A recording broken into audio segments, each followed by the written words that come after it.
EVM और VV PAT प्रणाली में वैधता सर्वोच्च न्यायालय की एक जनहित याचिका में खारिज कर दिया गया, जिसमें इलेक्ट्रॉनिक वोटिंग मशीन ईवीएम और voter verification paper audit trail के वीवी पैट के स्थान पर मतदाताओं को पुनः लागू करने की मांग कर दी गई। विवाद कुछ राजनीतिक दलों ने चुनाव के पहले विशेषकर हारने के बाद ईवीएम पर हेरफेर का दावा किया, जिसमें उनकी विश्वसनीयता पर संदेह उत्पन्न हो गया।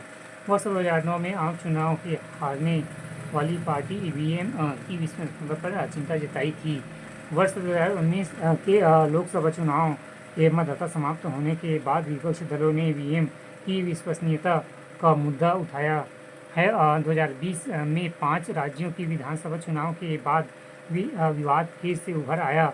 निर्वाचन आयोग का जवाब निर्वाचन आयोग ने तकनीकी विशेषज्ञों के अध्ययन का हवाला देते हुए ईवीएम की विश्वसनीयता का दबाव किया है और कहा कि मशीनों को हेरफेर नहीं किया जा सकता। सर्वोच्च न्यायालय का जवाब सर्वोच्च न्यायालय ने माना कि ईवीएम को हेरफेर को रोकने के लिए कई तकनीकी सुरक्षा उपाय और कड़ी जांच के प्रशासनिक प्रोटोकॉल लागू किए गए हैं तथा मतपत्रों की वापसी की याचिका को अनुचित मानते हुए खारिज कर दिया गया।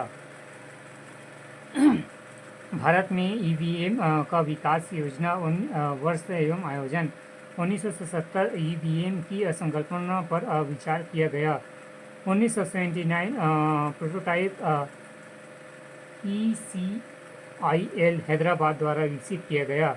1980 अनुच्छेद 324 के तहत जारी निर्देश अनुसार अगस्त में निर्वाचन आयोग द्वारा ईवीएम प्रमाणित की गई।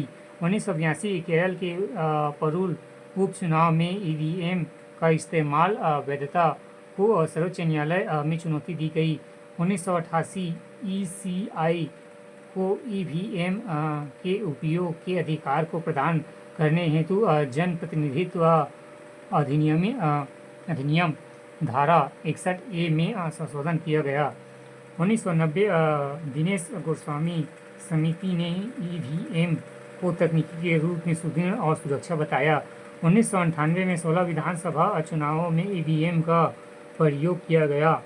1999 से 2000 वर्ष 1999 में 46 संसदीय सीटों और वर्ष 2000 में हरियाणा विधानसभा चुनाव में विस्तार उपयोग किया गया।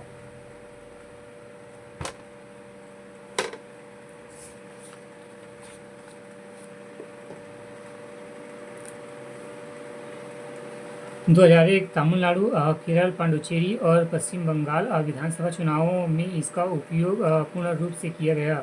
2004 लोकसभा चुनावों में देश भर में ईवीएम का प्रयोग किया गया। 2013 वीवीपैट को चुनाव संचालक नियमों में संशोधन के माध्यम से प्रस्तुत किया गया।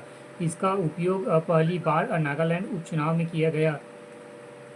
2019 पहला लोकसभा चुनाव में पूर्णतः वीवीपैट द्वारा समर्पित था। ईवीएम की विश्वसनीयता एवं सुनिश्चित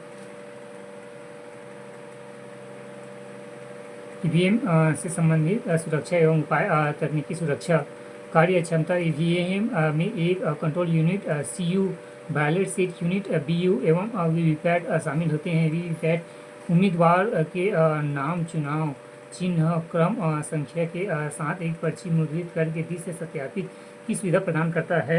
micro controller one time program OTP होते हैं तथा निर्माण के बाद उनमें कोई परिवर्तन नहीं किया जा सकता है।